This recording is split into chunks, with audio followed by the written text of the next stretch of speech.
दोस्तों, बिहार की स्वर कोकिला शारदा सिन्हा के निधन पे खेसारी लाल यादव ने जताया शोक। आपको बता दें दोस्तों कि ट्रेंडिंग स्टार खेसारी लाल यादव बिहार तक को दिए गए इंटरव्यू में शारदा सिन्हा जी के निधन के बारे में चर्चा करते हुए भावुक। दरअसल अपने खेसारी लाल यादव का मानना है कि शारदा सिन्हा भोजपुरी की धरोहर थी और सिर्फ खेसारी लाल यादव ही नहीं, वह पूरे बिहार की आस्था थी। यहाँ तक कि खेसारी लाल रोते हुए यह भी कह दिए कि वह थोड़ा सा डिस्टर्ब हो चुके हैं जब से उन्होंने शारदा जी के निधन के बारे में सुना है। उन्हें न गाने का मन कर रहा है न शूटिंग करने का। आपको बता दें दोस्तों कि रोते रोते खेसारी लाल यादव ने यह भी कहा कि जब वह छोटे थे तो शारदा सिन्हा जी के गाने सुनकर होते थे खुश। यही नहीं, खेसारी लाल यादव ने अपने इंस्टाग्राम आईडी से शारदा सिन्हा जी की फोटो शेयर करते हुए उन्हें दी श्रद्धांजलि। शारदा सिन्हा ऐसी शख्सियत थी जिन्हें पद्म भूषण अवार्ड से भी सम्मानित किया गया था और बिहार ने ऐसे रत्न को खो दिया। दुख तो होता है दोस्तों। हालांकि शारदा सिन्हा जी काफी लंबे समय से चल रही थी बीमार। दिल्ली के एम्स अस्पताल में चल रहा था शारदा सिन्हा जी का इलाज।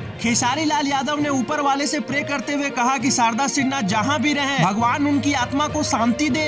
तो फ्रेंड्स, खेसारी लाल यादव के इमोशनल होने पर अपनी राय कमेंट बॉक्स में जरूर बताएं और कमेंट में RIP शारदा सिन्हा जी जरूर लिखें और हमारे चैनल को सब्सक्राइब करें और वीडियो को ज्यादा से ज्यादा शेयर कर हमारी फैमिली मेंबर का अटूट हिस्सा बने। धन्यवाद दोस्तों।